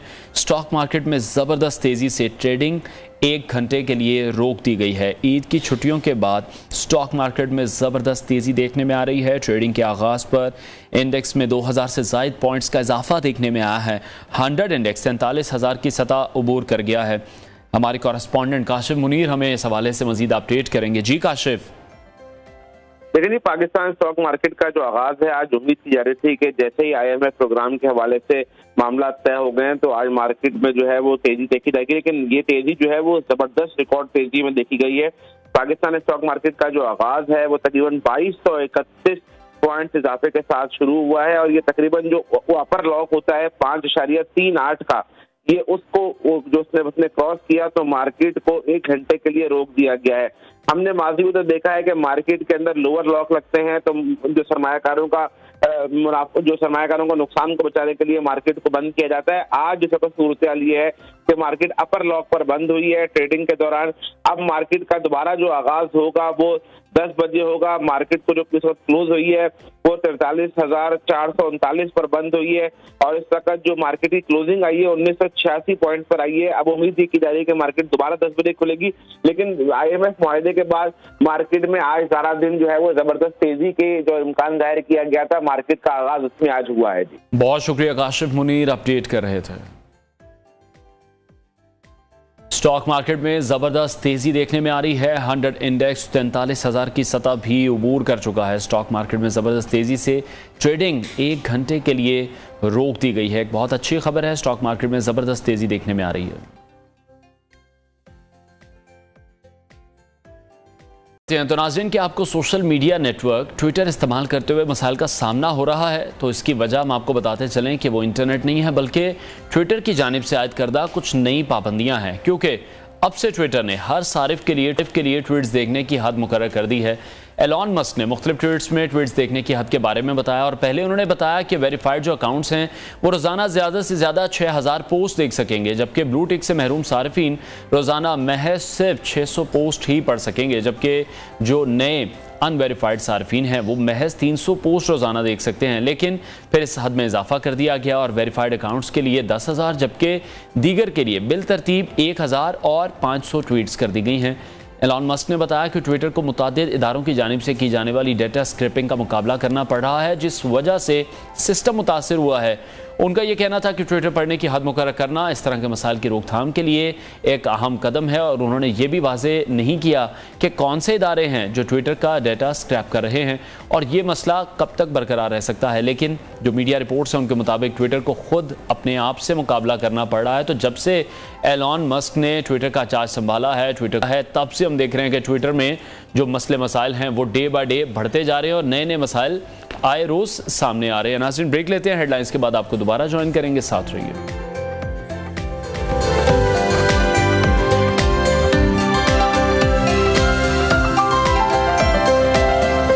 बराह रास्त आपको लिए चलेंगे टोक्यो। वजीर खारजा बिलावल भुट्टो जरदारी जापानी हम मनसब के साथ प्रेस कॉन्फ्रेंस कर रहे हैं। ブッド外務大臣から日本企業が直面する問題の早期解決に協力に前向きなご発言をいただいたところでございます。ブッド外務大臣からは、同大臣ご出身のシンド州を中心に昨年パキスタンで発生をしました大規模な洪水被害に対する日本の支援につきまして謝意が表されました。日本はパキスタンの洪水復興及び将来的な防災のため1月の支援国会合にて表明をいたしました通り、引き続きパキスタンの努力を後押しをしてまいります。特定技能制度に基づくパキスタンからの人材受け入れにつきましては枠組み全体に関する合意が間もなく得られる見通しでありまして、パキスタンでの技能試験および日本語試験の実施の可能性、そして実施する技能試験の分野を検討するための協議、これを正式に開始する準備が整えつつあります。ブッド外相との間ではこれらの進展が見られているということを歓迎し、プロセスを促進していくことで一致をいたしました。この後のワーキングランチでは私から G7 議長国として G7 広島サミットの成果を共有するとともに国際条理における協力、そして地域情勢についてブッド外務大臣とさらに議論を深める予定にしております。今回のブッド外務大臣の訪日をはずみとして日本間のさまざまな分野における協力関係を強化し、そして人的交流を活発化するとともに国際社会における協力についても拡大したいと思っております。私から以上です。林外務大臣ありがとうございました。続きましてブッド外務大臣からご発言いただきます。ブッド外務大臣よろしくお願いいたします。Thank you. His Excellency, the Foreign Minister of Japan, members of the Japanese media and both our delegations, good afternoon. And at the outset, let me express my sincere gratitude to Foreign Minister Hayashi for hosting me in my delegation this morning. This is my first visit to Japan and to this beautiful city, Tokyo. Pakistan and Japan are long-standing friends and share a special bond based on deep-rooted linkages that go far in history and time. The people of Pakistan carry a deep sentiment of warmth and affection for Japan and the Japanese people. We have always stood with each other in times of need. We attach high importance to our relationship with Japan. Last year, we have seen new energy and vigor in the relationship through continued high-level exchanges. I also had the honor to meet the foreign minister in Cambodia in August 2022 on the sidelines of the ministerial meeting of the ASEAN Regional Forum. Today, we continued our discussions from that meeting. I had a very productive discussion with His Excellency this evening on how the two countries can further deepen our bilateral cooperation. We have agreed to further deepen and exchange our mutually beneficial bilateral cooperations in the area of trade, investment, human resource development, and exchange, IT, tourism, and agriculture. We have also jointly agreed to explore the possibility of working together on targeted programs with higher impact in the domains of solarization, desalinization, and water purification, and housing and infrastructure rebuilding in the flood-affected areas in Pakistan. In addition, the two sides have agreed to conduct language skill assessment tests for Japanese language in Pakistan to facilitate movement of skilled workforce. We have identified important import of young Pakistani skilled human resource to Japan and their language training to be a prime area of cooperation. We also deliberated on investments and joint ventures by Japanese enterprise in Pakistan. We are incredibly grateful not only to the government of Japan, but to the people of Japan and for the support of the people of Pakistan during last year's floods, during our relief efforts, and your commitment towards our reconstruction and rehabilitation. During my visit, I will also interact with the private sector, the local media, as well as think tanks to further broaden our engagement. I believe that both sides need to stay engaged at all levels to further positive dialogue and continue exploring more avenues of cooperation. Once again, Your Excellency, I would like to pay my gratitude to your hospitality and would like to invite you to visit Pakistan at your convenience to further. Tokyo में वज़ीर ख़ारजा बिलावल भुट्टो ज़रदारी मौजूद हैं और वो जापानी हमसब के हमरा न्यूज़ कॉन्फ्रेंस कर रहे थे। उन्होंने कहा कि जापान के साथ ताल्लुकात का फ़रोग़ चाहते हैं। वज़ीर ख़ारजा की जानिब से कहा गया कि सरमायाकारी, तिजारत, सयाहत और मुख्तलिफ़ शोबों में जापान के साथ ताउन बढ़ाना चाहते हैं। सैलाब मुतासरीन की मदद पर जापानीज़ हुकूमत के शुक्रगुजार हैं और इस हवाले से उनका मज़ीद कहना था कि जो जापान के साथ ताल्लुकात हैं उनको मज़ीद बेहतर करने की वक्त की ज़रूरत भी है और यही पाकिस्तान का फोकस भी है कि जो तमाम ममालिक हैं उनके साथ अपने जो सिफारती ताल्लुकात हैं उनको मज़ीद बेहतर किया जाए। टोक्यो में वज़ीर ख़ारजा बिलावल भुट्टो ज़रदारी मौजूद हैं और जापानीज़ वज़ीर ख़ारजा के साथ वो प्रेस कॉन्फ्रेंस कर रहे थे। उनका ये कहना था कि तिजारत में, सयाहत में और सरमायाकारी में वो चाहते हैं कि जापान के साथ जो ताल्लुकात हैं उनको मज़ीद वसअत दी जाए और साथ ही साथ उन्होंने शुक्रिया अदा किया जो जापान की जानिब से सैलाब मुतासरीन के लिए इमदाद दी गई है। नाज़रीन, एक और अहम इशू है जिस पे हम प्रोग्राम के शुरू में भी बात कर चुके हैं। स्वीडन में कुरान पाक की बेहुरमती का जो वाक़या पेश आया है और मुख्तलिफ़ ममालिक में मुज़ाहरों का सिलसिला भी जारी है, इस हवाले से हम मज़ीद बात करेंगे। इस्लामोफोबिया के हवाले से मौलाना ताहिर अशरफी ने हमें ज्वाइन किया। मौलाना साहब, बहुत शुक्रिया आपके वक्त के लिए। बेहुरमती का वाक़या जो पेश आया स्वीडन में, ऐसे वक्त में पेश आया जब मुसलमान ईद उल अज़हा की नमाज अदा कर रहे थे, से आप समझते हैं वहाँ पर इदारे भी मौजूद हैं, पुलिस भी मौजूद हैं, प्रॉपर एक परमिशन दी गई कि इस मस्जिद के बाहर मुजाहरा किया जाए, उस शख्स को रोका भी नहीं गया, तो अभी आप क्या देख रहे हैं, किस तरह से इस मामले को टैकल किया जा सकता है? सिर्फ एहतजाज ही हल है या इस पर क्या रद्द-ए-अमल देना चाहिए? बिस्मिल्लाहिर्रहमानिर्रहीम, नहमदुहु व नुसल्ली व नुसल्लिमु अला रसूलिहिल करीम। देखिए, गुजारिश ये है कि इसमें दो चीज़ें करने की हैं। एक तो जिस तरह कल इस्लामी ताउन तंजीम ने सऊदी अरब की दावत पर इजलास बुलाया और उसमें एक बड़ा वाज़े और दो टोक मौक़िफ़ इख्तियार किया है, तो एक तो इस मौक़िफ़ को लेके आगे बढ़ना चाहिए, आलमी सतह पे इस पर कानून साजी होनी चाहिए और तमाम आसमानी मज़ाहिब के जो मुक़द्दसात हैं और आसमानी कुतुब हैं और अम्बिया हैं, उनकी तौहीन के हवाले से आलमी सतह पे कानून साजी के लिए हम पहले भी कोशिश कर रहे हैं, हमें इस पर मजीद कोशिश करनी चाहिए। और दूसरा, मैं समझता हूँ अब मुसलमानों पर बहुत बड़ी जिम्मेदारी आयद होती है कि वो कुरान करीम की तालीमात जो हैं, रसूलुल्लाह सल्लल्लाहु अलैहि वसल्लम की जो सीरत तय्यबा है, उस पे चलने की कोशिश करें। दुनिया को हम ये बतलाएं कि हमारे आका अलैहिस्सलातु वस्सलाम की तालीमात ये हैं और कुरान की तालीमात ये हैं। इस्लाम अमन का, मोहब्बत का, रवादारी का दीन है। इस्लाम ने जो हकूक दिए हैं, हत्ता के इंसान तो इंसान, इस्लाम ने तो जो हकूक जो है चरिंद परिंद हयावानात नबातात को दिए हैं, वो भी किसी और जगह और किसी और चार्टर में नहीं है।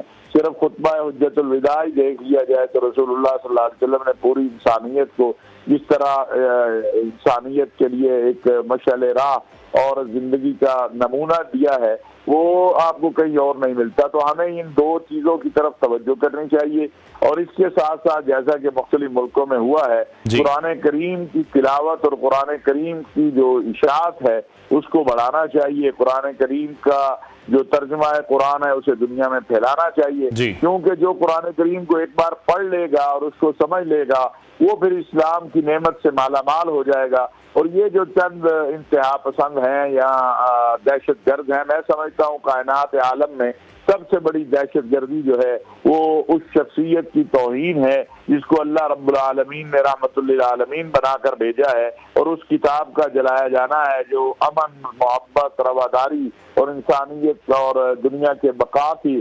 तहफ़्फ़ुज़ और की ज़ामन है।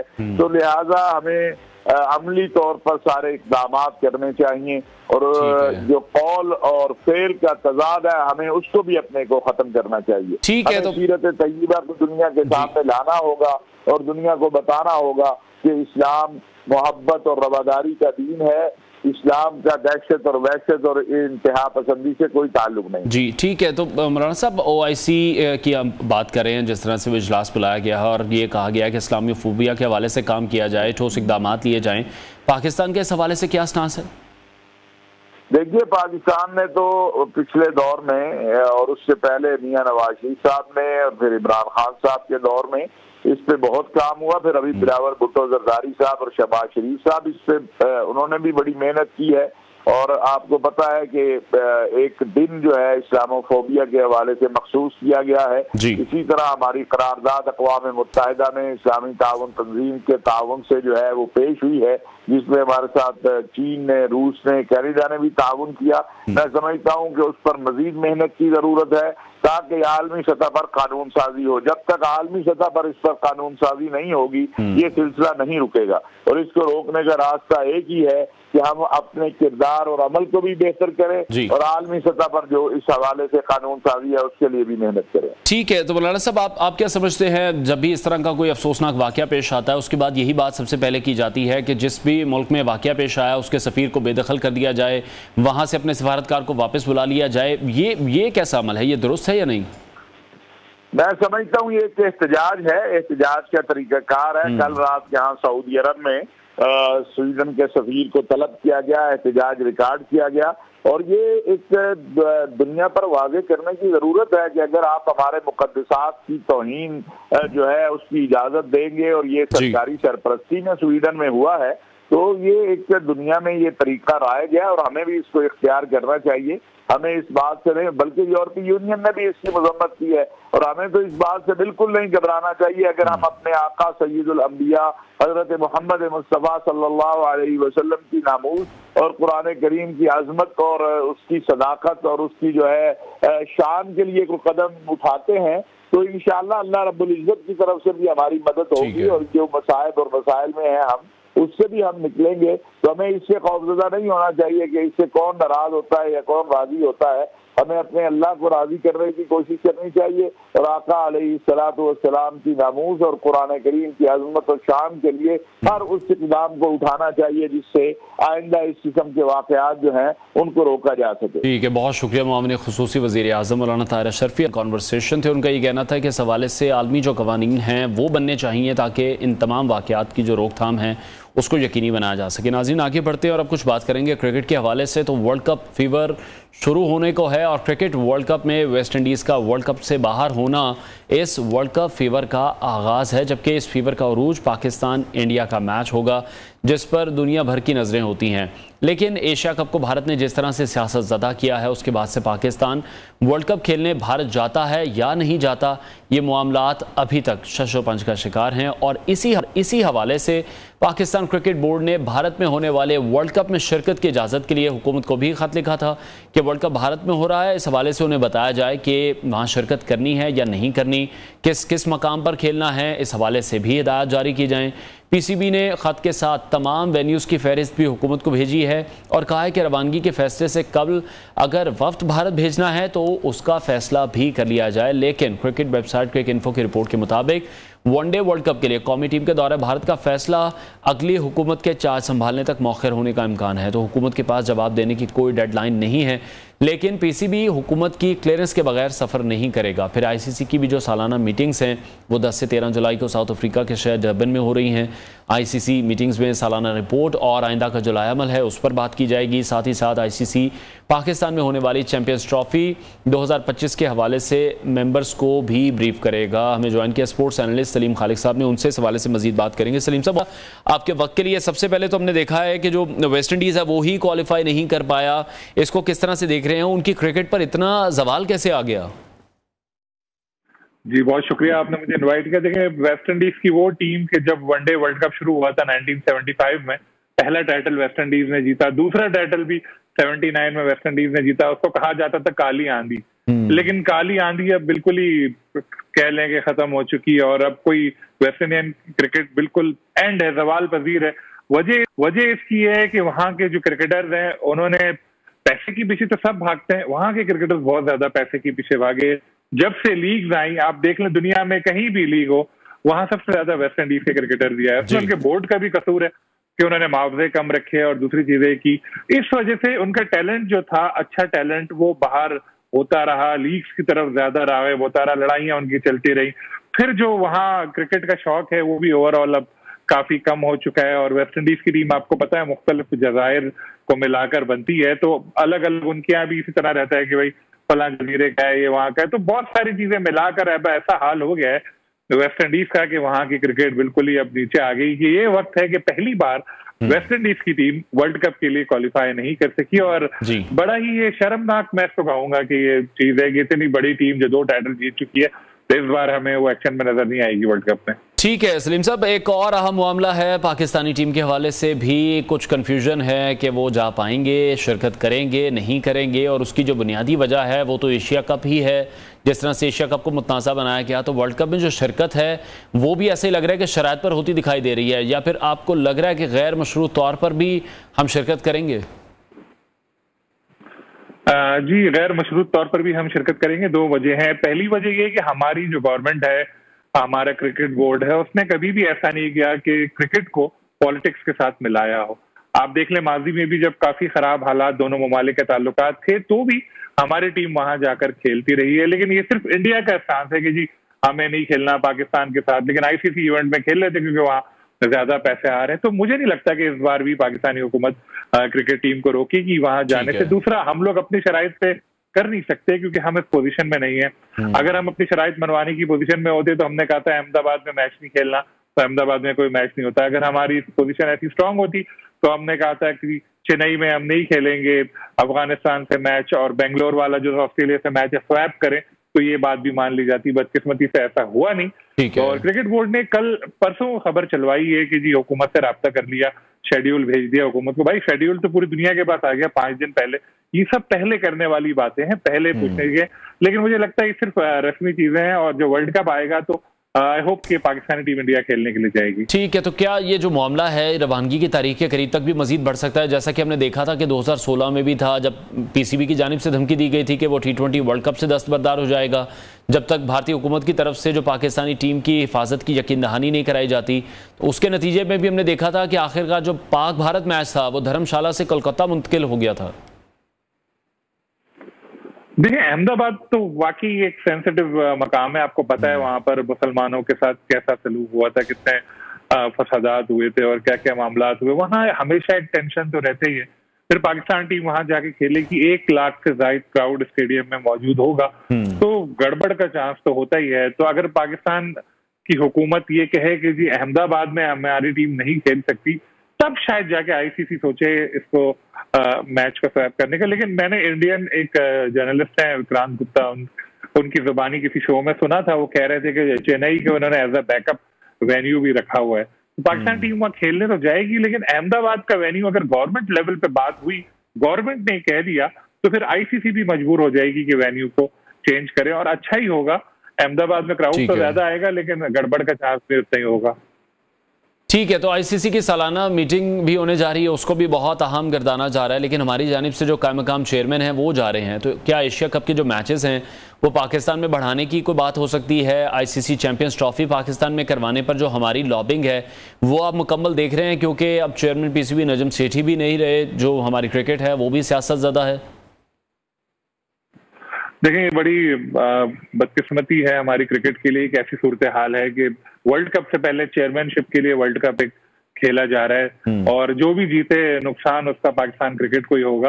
अब मसला इसमें सारा ये है कि कोई चेयरमैन नहीं है और आईसीसी की मीटिंग में जो हो रही है उसमें सबसे बड़ी चीज यही होती है कि ऐसा बंदा शिरकत करे जो पीसीबी का एम्प्लॉय ना हो, जो सैलरी ना लेता हो। तो इसलिए जो एग्जेक्टिव वाली मीटिंग है उसमें शायद सलमान भी नहीं जा सके, सलमान नसीम जो है दूसरी मीटिंग में वो शरीक हो सकेंगे, चेयरमैन वाली में वो नहीं शरीक हो सकेंगे। अहमद शहजाद फारूक राणा साहब इलेक्शन कमिश्नर जो है, अगर उनको भेजा तो वो बेचारे क्या कर लेंगे? उनको क्रिकेट कोई उनका बैकग्राउंड ऐसा है नहीं, ना उनको इतनी नॉलेज, ना उनके कोई ऐसे रिलेशंस। तो ये तो बस ऐसे ही होगा कि अटेंडेंस लगाने के लिए किसी को भेज देंगे।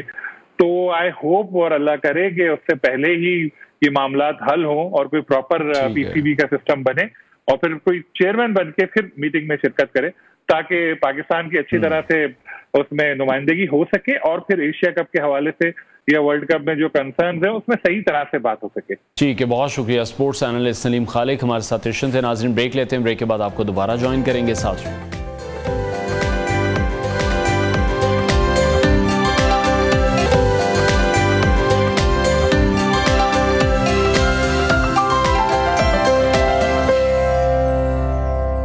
Welcome back. मुआशी माहिरीन की जानिब से IMF से होने वाले मुआहदे को एक अच्छी खबर करार देते हुए इसे मुआशी बेयकीनी का खात्मा करार दे दिया है, लेकिन आवाम को आगे आने वाले मुश्किल हालात से निपटने के लिए भी तैयार रहने का कह दिया गया है, क्योंकि अब जो महंगाई का एक तूफ़ान है उसके आने के चांसेस भी बहुत ज़्यादा हैं। इस हवाले से अक्सर का मानना है कि जब तक हुकूमत और तमाम इदारे मिलकर नहीं चलेंगे तब तक आवाम को कोई भी रिलीफ नहीं मिल सकता। और अगर हुकूमत ने इस्लाहात कर ली तो नई हुकूमत को IMF से मुआहदा करने में काफ़ी आसानी होगी। इस एलामिया के मुताबिक IMF executive board staff level मुआहदे की मंजूरी देगा और एग्जीक्यूटिव बोर्ड का इजलास जुलाई के वस्त में होगा। बहरहाल नए फाइनेंस एक्ट पर अमल दरामद शुरू हो गया है और ज़्यादा आमदन पर इजाफी सुपर टैक्स नई शरह से नाफिज हो गया है। FBR की जानिब से एक्ट ऑफिशियल वेबसाइट पर जारी कर दिया गया है। सुपर टैक्स के लिए इनकम स्लैब 30 करोड़ से बढ़ाकर 50 करोड़ कर दी गई, जबकि सालाना 50 करोड़ रुपए से ज़्यादा आमदन पर 10% सुपर टैक्स नाफिज हो गया है। नए फाइनेंस एक्ट में airlines, automobiles, beverages, cement, chemicals, cigarette, तंबाकू सेक्टर, फर्टिलाइज़र, लोहा, स्टील, LNG टर्मिनल और ऑयल मार्केटिंग समेत ऑयल रिफाइनरी के शोबे भी सुपर टैक्स की कैटेगरी में शामिल हो चुके हैं, जबकि पेट्रोलियम, गैस, अदविया साजी, शुगर, टेक्सटाइल पर भी 10% सुपर टैक्स नाफिज होगा। दूसरी जानिब उगरा ने 1 जुलाई से बिजली के बुनियादी टैरिफ में 3 से 5 रुपये, जबकि गैस की कीमतों में 50% तक इजाफे की तजवीज़ भी दी है। ताहम इस हवाले से जो हतमी फैसला है वो वफाकी हुकूमत करेगी। और आज भी हमने देखा है कि IMF मुआहदे के जो असरात हैं वो सामने आना शुरू हो गए हैं। स्टॉक मार्केट जो मुस्बत असरात हैं वो सामने आ रहे हैं। स्टॉक मार्केट में तेज़ी देखने में आई है। 100 इंडेक्स में 2000 से ज़ायद पॉइंट्स का इजाफा हुआ है और 43,000 की हद को भी उबूर कर गया है और ट्रेडिंग को भी 1 घंटे के लिए रोका गया था। तो क्या IMF मुआहदे के बाद जो इस्लामी तरक्याती बैंक हैं और वर्ल्ड बैंक है उनसे भी क्या पाकिस्तान को पैसे मिल जाएंगे? एक नया रोड मैप तश्कील दिया जाएगा और कोशिश ये की जाएगी कि जो पाकिस्तान की मईशत है उसको किसी न किसी तरह से बेहतर किया जाए ताकि IMF के जो तमाम प्लान्स हैं उनसे छुटकारा दिलाया जाए। IMF की जितनी भी डिमांड्स होती हैं उनको हमने देखा कि जो सब्सिडीज़ ख़त्म कर दी जाती हैं फिर उस हवाले से गरीबों पर बोझ पड़ता है और टैक्सेस की मद में अवाम को उसका खुमियाजा भुगतना पड़ता है और जो हमारे वज़रा हैं उनकी तादाद में हम मुसलसल देखते हैं कि इजाफा होता है और हुकूमत की जानिब से कोई मुस्बत प्लानिंग इस हवाले से सामने नहीं आती। नाज़रीन, एक और अहम वाक़या है जो आपसे शेयर करेंगे। फ्रांस में वाक़या पेश आया जहां नौजवान नाहिल मरज़ूक की पुलिस के हाथों हलाकत के बाद हंगामे जारी हैं, जिसके बाइस फ्रांसीसी सदर इमैनुअल मैक्रोन ने अपना जर्मनी का दौरा मनसूख किया। पुलिस एहलकार के हाथों कत्ल होने वाले नाहिल मरज़ूक की नमाज जनाजा भी अदा कर दी गई है। पुलिस की जानिब से नाहिल की नमाज जनाजा के मौके पर सिक्योरिटी के सख्त इंतजाम किए गए, जबकि उनकी नमाज जनाजा और तदफीन में दोस्तों और ख़ानदान के अफराद की जानिब से शिरकत की गई। मीडिया रिपोर्ट्स ये बता रही हैं कि नमाज जनाजा के मौके पर मुजाहिरीन की बड़ी तादाद मस्जिद के बाहर जमा थी और मुजाहिरीन ने जस्टिस फॉर नाहिल के नारे लगाए। फ्रांस के तमाम शहरों में कर्फ्यू नाफिज है। दूसरी जानिब हालात को काबू करने के लिए मुल्क भर में 45,000 पुलिस एहलकार तैनात किए गए हैं, जबकि पेरिस की म्यूनसिपालिटीज़ में भी कर्फ्यू का ऐलान किया गया है और लोगों के जमा होने पर पाबंदी आयद की गई है। इसके बावजूद भी फ्रांस में जो हंगामों का सिलसिला है वो जारी है और मुजाहिरीन ने फ्रांसीसी शहर जो उसमें बहुत से शहर शामिल हैं वहाँ पर लूटमार किया है, जलाओ घेराव किया है। हंगामा आराई के दौरान जो मुश्तिल अफराद हैं उन्होंने पेरिस के मेयर उनके घर को भी आग लगा दी है। मुश्तिल मुजाहिरीन ने पेरिस के मेयर के घर से गाड़ी भी टकरा दी, जिसकी वजह से मेयर की बीवी और बच्चा भी ज़ख्मी हो गए। बैनुल-अक़वामी माहिर के उमूर हामिदुल मशरकी हमारे साथ इन कॉन्वर्सेशन है, उनसे इस हवाले से मज़ीद बात करेंगे। हमें सब बहुत आपके वक्त के लिए। किस तरह से देख रहे हैं इस तमाम तर वाक़े को? मुतअद्दिद बार हो चुका है कि फ्रांस में इस तरह के वाक़यात पेश आ चुके हैं। जी देखिए, बात यह है कि 2017 से एक कानून जो है फ्रांस में जो मुतनाज़ा कानून पास किया गया, जिसमें पुलिस को ये इख्तियार दिया गया कि अगर नाके के ऊपर या किसी भी पुलिस चेकिंग के दौरान आप नहीं रुकते हैं तो पुलिस के पास या पुलिस ऑफिसर के पास इख्तियार है कि वो उसी वक्त गोली चला सकता है।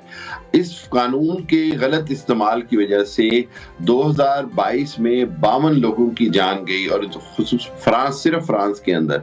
और इसी हवाले से बहुत सारी ह्यूमन राइट की तंजीमों ने बहुत सारे सवालात भी उठाए हैं कि क्या किसी का ना रुकना जो है वो इतना बड़ा जुर्म हो सकता है। लेकिन वहीं पर जो फ्रांस की जो पुलिस है या जो वज़ीर दाखिला है वो उसको इस तरह दिफा करते हैं कि जी हम इससे जराइम की रोकथाम करना चाहते हैं, हम इससे जो है वो मंशियात के हवाले से रोकथाम करना चाहते हैं। लेकिन इस कानून के मुतनाज़ा होने के ऊपर बहुत सारे सवालात उठे हुए हैं और इसके अंदर देखा गया कि ज्यादातर जो है वो स्याह फाम या अरब जो हैं वो इस कानून के का निशाना बने हैं। अभी जो नाहिल के साथ हुआ है उसके अंदर आप देखिए कि वो एक 17 साल लड़का है जो कि पहले रुक जाता है, फिर उसको तशद्दुद किया जाता है, फिर वो जिस तरह से उसको गोली मारी गई उसके अंदर वो मुकम्मल तौर पर अपने आप को ऑलरेडी पुलिस के पास सरेंडर कर चुका था, जिसकी वीडियोस भी आ गई हैं, ऑडियोस भी आ गई हैं। तो अब बात यह है कि मैं ये समझता हूँ कि जो जिंदा कौमें होती हैं वो अपना एहतजाज जरूर रिकॉर्ड कराती हैं और ये एहतजाज को रिकॉर्ड करवाने के लिए बात की गई और सारा कुछ किया गया। लेकिन चूंकि शुरू में हुकूमत की तरफ से कोई उस तरह का एक्शन नहीं लिया गया, जिसके बाद फिर ये इस तरह के जो है मुजाहिरे फूट पड़े और अब सूरत हाल ये है कि पिछले 7 दिनों में इनको जगह जगह कर्फ्यू लगाना पड़ रहा है। इन्होंने 2000 के करीब गिरफ्तारियां कर ली हैं, 1300 के करीब जो है वो सिर्फ पिछले 2 दिनों में गिरफ्तार किए गए। फिर उसके बाद बात यह है कि अब खुद हुकूमत की तरफ से भी ऐलान किया गया है कि उस पुलिस ऑफिसर को भी गिरफ्तार कर लिया गया है जिसने गोली चलाई है, उस पर अब फर्द जुर्म लगाई जाएगी कि उसने ये फैसला क्यों किया और एक ऐसा शख्स जो बेजरर था जिससे कोई खतरा नहीं था उसके ऊपर गोली चलाने का मकसद क्या था। कहने अब जो मौजूदा फ्रांस की सूरत हाल है उसके अंदर 2 बातें वाज़े तौर पर नजर आ रही हैं। एक ये कि वो जो सोशलिस्ट पार्टी या वो जो बाएं बाजू की जमातें हैं वो ये चाहती हैं कि कवानीन में फौरी तौर पर तब्दीली की जाए और कवानीन के अंदर पुलिस के जो गोली चलाने का इख्तियार है इस तरह उसको दोबारा से तरमीम की जाए। और दूसरी जानिब जो पुलिस और जो दूसरे इदारे हैं वो अपने दिफा में ये कहना चाह रहे हैं कि जी हम इससे बहुत कमज़ोर पड़ जाएंगे और शायद हम उस तरह से जराइम की रोकथाम नहीं कर पाएंगे। इसी हवाले से अभी तक फ्रांस की हुकूमत कोई ऐसा फैसला नहीं कर पाई जिससे कोई कानून साजी में तब्दीली नजर आए।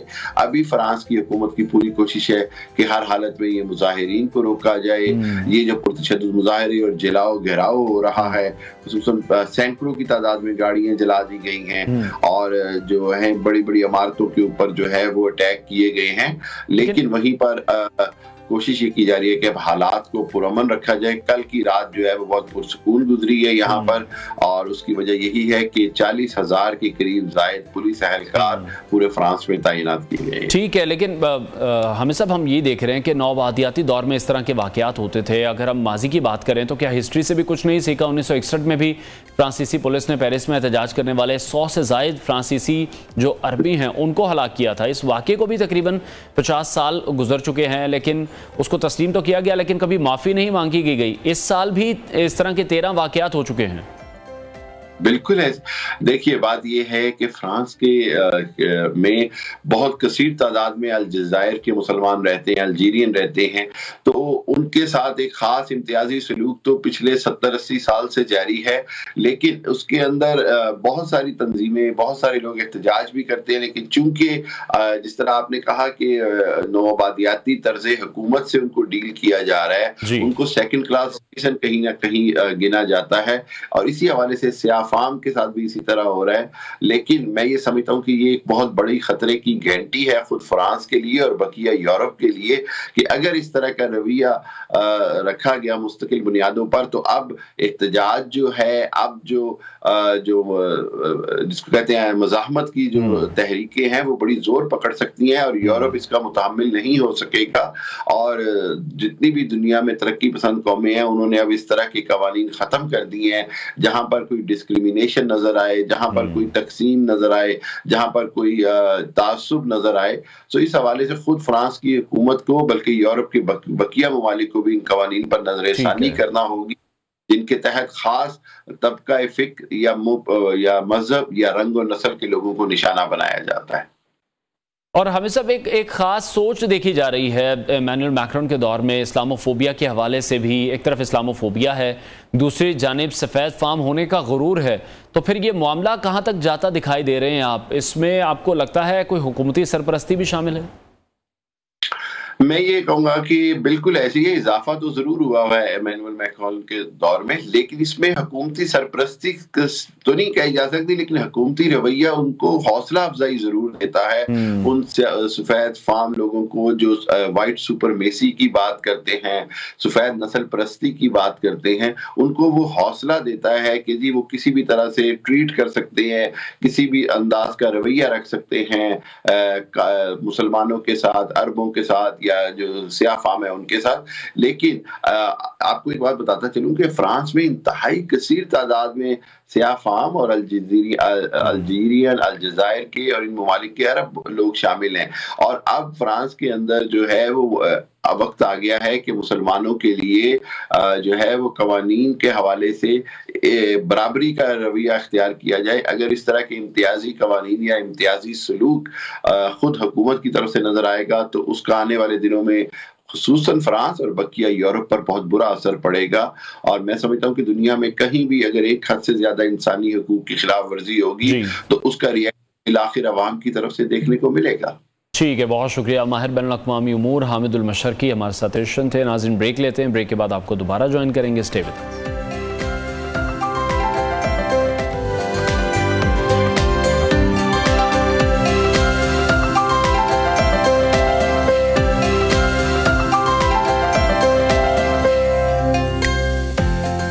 वेलकम बैक नाजरीन, प्रोग्राम का आखिरी हिस्सा है और एक अच्छी खबर है। एक अच्छे नौजवान से हम आपकी मुलाकात कराएंगे। पाकिस्तानी नौजवानों के लिए खिदमात के एतराफ़ पर फ़हद शहबाज को बरतानिया के लेडी डायना अवार्ड से नवाजा गया है और रवां साल पाकिस्तानी नौजवान फ़हद शहबाज को यूथ जनरल असम्बली के ज़रिए नौजवानों में शऊर और कायदाना सलाहियतें उजागर करने पर डायना अवार्ड से नवाजा गया है। डायना अवार्ड वो वाहिद खैराती इदारा है जो वेल्स की शहजादी डायना की याद में कायम किया गया है और इस इदारे की बरतानवी हुकूमत ने सन 1999 में इस मकसद से कायम किया था कि शहजादी डायना को खराज अकीदत पेश किया जा सके और उन नौजवानों की हौसला अफजाई की जाए जो कि माशरे में मुस्बत तब्दीली को फ़रोग़ दे रहे हैं। डायना अवार्ड शहजादी डायना के दोनों बेटों शहजादा विलियम और शहजादा हैरी की ज़ेर निगरानी काम करता है। Fahad Shahbaz youth general assembly के सदर और आइनी वकील के तौर पर जाने जाते हैं। यूथ जनरल असम्बली गुज़श्ता 8 सालों से नौजवानों की तरबियत और सियासी शमूलियत के साथ साथ ट्रांसजेंडर राइट्स एक्ट 2018 और नेशनल यूथ कमीशन के क़याम के लिए सरगर्म अमल रही है। इलावा अज़ीज़ फहद शहबाज फाउंडेशन पुलिस इस्लाहात और माहौलियाती तहफ़्फ़ुज़ पर अमली इक़दामात उठा चुकी है और इन्हीं खिदमात के एतराफ़ में फ़हद शहबाज को बरतानिया ने प्रिंसेस डायना की 62वीं सालगिरह के मौके पर डायना अवार्ड से नवाजा है। फ़हद शहबाज इस वक्त हमारे साथ स्टूडियोज़ में मौजूद हैं, उनसे आज इस हवाले से बात करेंगे। Fahd, thank you joining us. सबसे पहले तो लेडी डायना अवार्ड हासिल करने पर आपको बहुत ज़्यादा मुबारकबाद हो। अब ये भी बताइएगा कि ये ख्याल कैसे आया कि जो महरूम तबके हैं उनके लिए भी कुछ काम किया जाए। बहुत शुक्रिया जी। 2015 में जब मैं गवर्नमेंट कॉलेज में पढ़ रहा था तो अगस्त में अपने बाकी दोस्तों के साथ यूथ जनरल असम्बली की हमने बुनियाद रखी क्योंकि हम ये समझते हैं कि 18 साल से जो 25 साल के दरमियान नौजवान है वो एक वोटर तो है, वो पाकिस्तान का शहरी तो है, लेकिन उसकी आवाज़ जो है वो पार्लियामेंट में नहीं पहुँचाई जाती क्योंकि ये टेक्नोलॉजिकल एडॉप्शन के बाद एक बहुत बड़ा जनरेशन गैप था। तो हमें इस वैक्यूम को पूरा करने के लिए और इस खला को पूरा करने के लिए हमारी ये कोशिश थी कि नौजवानों में जो कायदाना सलाहियतें हैं वो किसी भी सेक्टर में जाते हैं वो ज़रूरी होती हैं, वो कम्युनिकेशन स्किल्स होती हैं, वो उनकी राइटिंग स्किल्स होती हैं और जो दीगर उनकी जो टेक्निकल स्किल्स हैं वो शामिल हैं। तो इसके लिए हमने 2015 में ये इनिशिएटिव लिया जिसमें अब तक हम 8000 से ज़ायद जो नौजवान हैं वो इसमें फारिगुल तहसील हो चुके हैं और इसमें ना सिर्फ हमारी कोशिश है कि जो फ्यूचर में पार्लियामेंटेरियंस बनना चाहते हैं बल्कि फ्यूचर में किसी भी इंडस्ट्री के लीडर हों, खा वो मीडिया इंडस्ट्री के हों, खा वो बिज़नेस इंडस्ट्री के हों, खा वो ADR इंडस्ट्री के लोग शामिल हों। तो हमारी कोशिश थी कि हर तबके के नौजवान को इससे मुस्तफ़ीद कर सकें। ठीक है। अच्छा, जो अभी आपके इंट्रो में हम देख रहे थे कि वो तमाम चीज़ें शामिल हैं जिनकी बुनियादी ज़रूरत है पाकिस्तान को। क्लाइमेट चेंज के हवाले से पाकिस्तान सबसे ज़्यादा इस वक्त सफ़र कर रहा है। लास्ट ईयर हमने देखा जो जिस तरह का सैलाब आया, पाकिस्तान काफ़ी मुश्किलात का शिकार रहा है, उस तरह से पाकिस्तान को इमदाद भी नहीं मिल सकी। इस हवाले से क्या काम हो रहा है? देखें, क्लाइमेट के हवाले से तो पाकिस्तान में एक बहुत बुनियादी मसला है, बाकी जहाँ पर दीगर मसले हैं तालीम का, सेहत का और इंसाफ की फराहमी का, लेकिन हम ये समझते हैं कि क्लाइमेट के हवाले से पाकिस्तान में जो आगही है वो थोड़ा लेट जाकर आई है।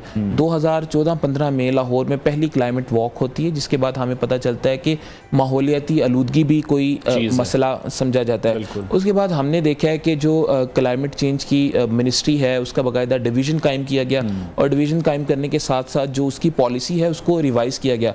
और हाल ही में हमारे लिए खुशाइन बात ये थी कि COP27 में प्राइम मिनिस्टर ऑफ पाकिस्तान को जो है उसकी वाइस प्रेसिडेंसी दी गई, जिसके बाद दुनिया में पाकिस्तान के जो क्लाइमेट के हवाले से काम है उसको सराहा गया। और ना सिर्फ सराहा गया बल्कि जब पाकिस्तान में सैलाब या इस तरह की कुदरती आफात आती हैं तो उसकी रोकथाम के लिए जो पाकिस्तान का किरदार रहा है ख़ास तौर पर उसमें दुनिया में भी सराहा गया है। लेकिन आइंदा आने वाले वक्त के लिए पाकिस्तान में इस्लाहाती पॉलिसीज़ की ज़रूरत है कि ताकि जो माहौलियाती बिगाड़ के लिए जो मसाइल हैं उनको रोका जा सके और उनका तदराक किया जा सके। ठीक है। और आप क्या समझते हैं जब भी पाकिस्तान में इस तरह की कोई आफत आती है, हम देखते हैं बहुत से मुखैर हजरात हैं वो भी हेल्प करते हैं, बहुत से बैरून ममालिक से भी इमदाद आती हैं, लेकिन उसमें ट्रांसपेरेंसी का जो एक अमल है वो उस पर हमेशा एक सवालिया निशान रहा है। अगर हम 2005 के ज़लज़ले की बात करें, आज भी उन इलाकों में जाएँ तो वो उस तरह से डेवलप नहीं हो सके जिस तरह से वो पहले थे। वहाँ पर स्कूल्स नहीं बन सके, वहाँ पर घर उस तरह से नहीं बन सके, वहाँ पर रोड्स का जो एक नेटवर्क है वो अभी तक नहीं बन सका। इतना पैसा आता है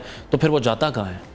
देखिए, इसमें मैं समझता हूँ कि हुकूमत से ज़्यादा जो हमारे गैर मुनाफा बख्श इदारे हैं, हमारी NGOs हैं, उनका किरदार अहम होना चाहिए।